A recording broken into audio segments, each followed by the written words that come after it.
O rapaz tentou ler o livro, mas não conseguiu concentrar-se mais. Estava agitado e tenso, porque sabia que o velho falava a verdade. Foi até o pipoqueiro, comprou um saco de pipocas, enquanto pensava se devia ou não contar a ele o que o velho dissera. Às vezes é melhor deixar as coisas como estão, pensou o rapaz, e ficou quieto. Se dissesse algo, o pipoqueiro ia ficar 3 dias pensando em largar tudo, mas estava muito acostumado com sua carrocinha. Ele podia evitar este sofrimento ao pipoqueiro. Começou a andar sem rumo pela cidade e foi até o porto. Havia um pequeno prédio, e no prédio havia uma janelinha onde as pessoas compravam passagens. O Egito estava na África. Quer alguma coisa? Perguntou o sujeito no guichê. Talvez amanhã, disse o rapaz, se afastando. Se vendesse apenas uma ovelha, podia chegar até o outro lado do estreito. Era uma ideia que o apavorava. Mais um sonhador, disse o sujeito do guichê ao seu assistente, enquanto o rapaz se afastava. Não tem dinheiro para viajar. Quando estava no guichê, o rapaz havia se lembrado de suas ovelhas e sentiu medo de voltar para junto delas. 2 anos haviam se passado aprendendo tudo sobre a arte do pastoreio. Sabia tosquear, cuidar das ovelhas grávidas, proteger os animais contra os lobos. Conhecia todos os campos e pastos de Andaluzia. Conhecia o preço justo de comprar e vender cada um dos seus animais. Resolveu voltar até o estábulo de seu amigo pelo caminho mais longo. A cidade também tinha um castelo, e ele resolveu subir a rampa de pedra e sentar-se numa de suas muradas. Lá de cima ele podia ver a África. Alguém certa vez havia lhe explicado que por ali chegaram os mouros, que ocuparam durante anos quase toda a Espanha. O rapaz detestava os mouros. Eles é que tinham trazido os ciganos. De lá podia ver também quase toda a cidade, inclusive a praça onde havia conversado com o velho. Maldita hora em que encontrei esse velho, pensou ele. Tinha ido apenas buscar uma mulher que interpretasse os sonhos. Nem a mulher, nem o velho davam qualquer importância para o fato de que ele era um pastor. Eram pessoas solitárias que já não acreditavam mais na vida. E não entendiam que os pastores terminam apegados às suas ovelhas. Ele conhecia em detalhes cada uma delas. Sabia qual mancava, qual iria dar cria daqui 2 meses e quais eram as mais preguiçosas. Sabia também como tosqueá-las e como matá-las. Se resolvesse partir, elas sofreriam. Um vento começou a soprar. Ele conhecia aquele vento. As pessoas o chamavam de levante, porque com este vento chegaram também as hordas de infiéis. Até conhecer Tarifa, nunca havia pensado que a África estava tão perto. Isto era um grande perigo. Os mouros poderiam invadir novamente. O levante começou a soprar mais forte. Estou entre as ovelhas e o tesouro, pensava o rapaz. Tinha que decidir-se entre alguma coisa que havia se acostumado e alguma coisa que gostaria de ter. Havia também a filha do comerciante, mas ela não era tão importante como as ovelhas, porque não dependia dele. Talvez sequer se lembrasse dele. Teve certeza de que, se não aparecesse daqui a 2 dias, a menina não iria notar. Para ela, todos os dias eram iguais, e quando todos os dias ficam iguais, é porque as pessoas deixaram de perceber as coisas boas que aparecem em suas vidas sempre que o sol cruza o céu. Eu larguei meu pai, minha mãe e o castelo da minha cidade. Eles se acostumaram e eu me acostumei. As ovelhas também vão se acostumar com a minha falta, pensou o rapaz. De lá de cima ele olhou a praça. O pipoqueiro continuava vendendo suas pipocas. Um jovem casal sentou-se no banco onde ele havia conversado com o velho e deram um longo beijo. O pipoqueiro disse para si mesmo, sem completar a frase, porque o levante havia começado a soprar com mais força e ele ficou sentindo o vento no rosto. Ele trazia os mouros, é verdade, mas também trazia o cheiro do deserto e das mulheres cobertas com véu. Trazia o suor e os sonhos dos homens que um dia haviam partido em busca do desconhecido, de ouro, de aventuras e de pirâmides. O rapaz começou a invejar a liberdade do vento e percebeu que poderia ser como ele. Nada o impedia, exceto ele próprio. As ovelhas, a filha do comerciante, os campos de Andaluzia eram apenas os passos de sua lenda pessoal. No dia seguinte, o rapaz encontrou-se com o velho ao meio-dia. Trazia 6 ovelhas consigo. Estou surpreso. Meu amigo comprou imediatamente as ovelhas. Disse que a vida inteira havia sonhado em ser pastor, e aquilo era um bom sinal. É sempre assim, disse o velho. Chamamos de princípio favorável. Se você for jogar baralho pela primeira vez, com quase toda certeza irá ganhar. Sorte de principiante. E por quê? Porque a vida quer que você viva sua lenda pessoal. Depois começou a examinar as 6 ovelhas e descobriu que uma mancava. O rapaz explicou que isto não tinha importância, porque ela era a mais inteligente e produzia bastante lã. Onde está o tesouro? Perguntou. O tesouro está no Egito, perto das pirâmides. O rapaz levou um susto. A velha tinha dito a mesma coisa, mas não tinha cobrado nada. Para chegar até ele, você terá que seguir os sinais. Deus escreveu no mundo o caminho que cada homem deve seguir. É só ler o que ele escreveu para você.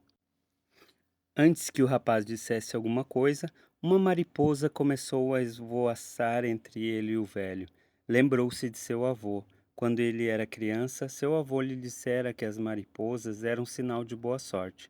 Como os grilos, há esperanças, as lagartixas e os trevos de 4 folhas. Isto, disse o velho, que era capaz de ler seus pensamentos, exatamente como seu avô lhe ensinou. Estes são os sinais. Depois o velho abriu um manto que lhe cobria o peito. O rapaz ficou impressionado com o que viu e lembrou-se do brilho que havia notado no dia anterior. O velho tinha um peitoral de ouro maciço, coberto de pedras preciosas. Era realmente um rei. Devia estar disfarçado assim para fugir dos salteadores. Tome, disse o velho, tirando uma pedra branca e uma pedra negra que estavam presas no centro do peitoral de ouro. Chamam-se Urim e Tumim.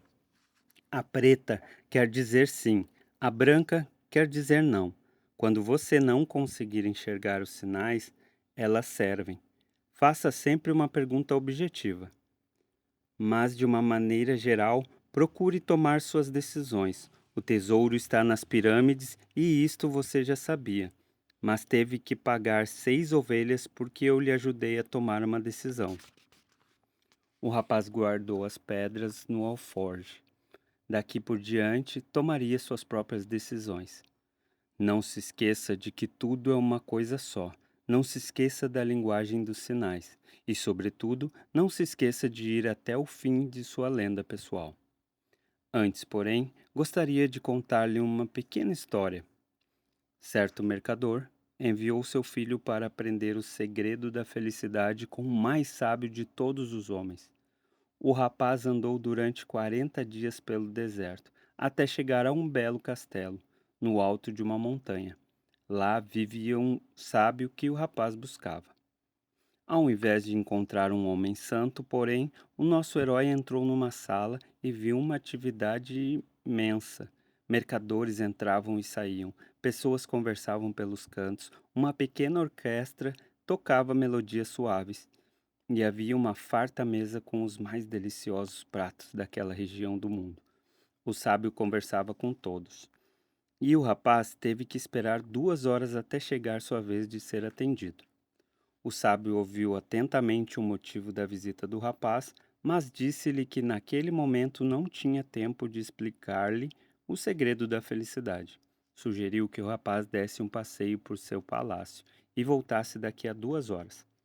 Entretanto, quero lhe pedir um favor, completou o sábio, entregando ao rapaz uma colher de chá, onde pingou 2 gotas de óleo. Enquanto você estiver caminhando, carregue esta colher sem deixar que o óleo seja derramado. O rapaz começou a subir e descer as escadarias do palácio, mantendo sempre os olhos fixos na colher. Ao final de 2 horas, retornou à presença do sábio. Então, perguntou o sábio, você viu as tapeçarias da Pérsia que estão na minha sala de jantar? Viu o jardim que o mestre dos jardineiros demorou 10 anos para criar? Reparou nos belos pergaminhos de minha biblioteca? O rapaz, envergonhado, confessou que não havia visto nada. Sua única preocupação era não derramar as gotas de óleo que o sábio lhe havia confiado. Pois então volte e conheça as maravilhas do meu mundo, disse o sábio. Você não pode confiar num homem se não conhece sua casa. Já mais tranquilo, o rapaz pegou a colher e voltou a passear pelo palácio, dessa vez reparando em todas as obras de artes que pendiam do teto e das paredes. Viu os jardins, as montanhas ao redor, a delicadeza das flores, o requinte com que cada obra de arte estava colocada em seu lugar. De volta à presença do sábio, relatou pormenorizadamente tudo o que havia visto. Mas onde estão as 2 gotas de óleo que lhe confiei?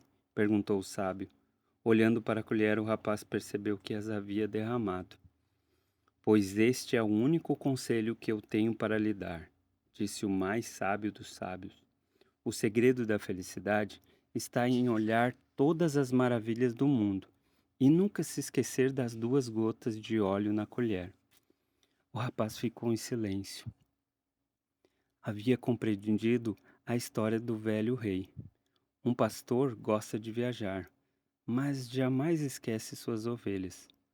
O velho olhou para o rapaz e, com as 2 mãos espalmadas, fez alguns gestos estranhos em sua cabeça, depois pegou os animais e seguiu seu caminho. No alto da pequena cidade de Tarifa existe um velho forte construído pelos mouros, e quem senta em suas muralhas consegue enxergar uma praça, um pipoqueiro e um pedaço da África. Melquisedeque, o rei de Salém, sentou-se na murada do forte aquela tarde e sentiu o vento levante no rosto. As ovelhas espermeavam ao seu lado, com medo do novo dono, e excitadas com tantas mudanças. Tudo o que elas queriam era apenas comida e água. Melquisedeque olhou o pequeno navio que estava zarpando do porto. Nunca mais tornaria a ver o rapaz, da mesma maneira como jamais tornou a ver Abraão, depois de lhe ter cobrado o dízimo. Entretanto, esta era a sua obra. Os deuses não devem ter desejos, porque os deuses não têm lenda pessoal. Entretanto, o rei de Salém torceu intimamente para que o rapaz tivesse êxito. Pena que ele vai esquecer logo meu nome, pensou. Devia ter repetido mais de uma vez. Assim, quando falasse a meu respeito, diria que sou Melquisedeque, o rei de Salém. Depois olhou para o céu meio arrependido.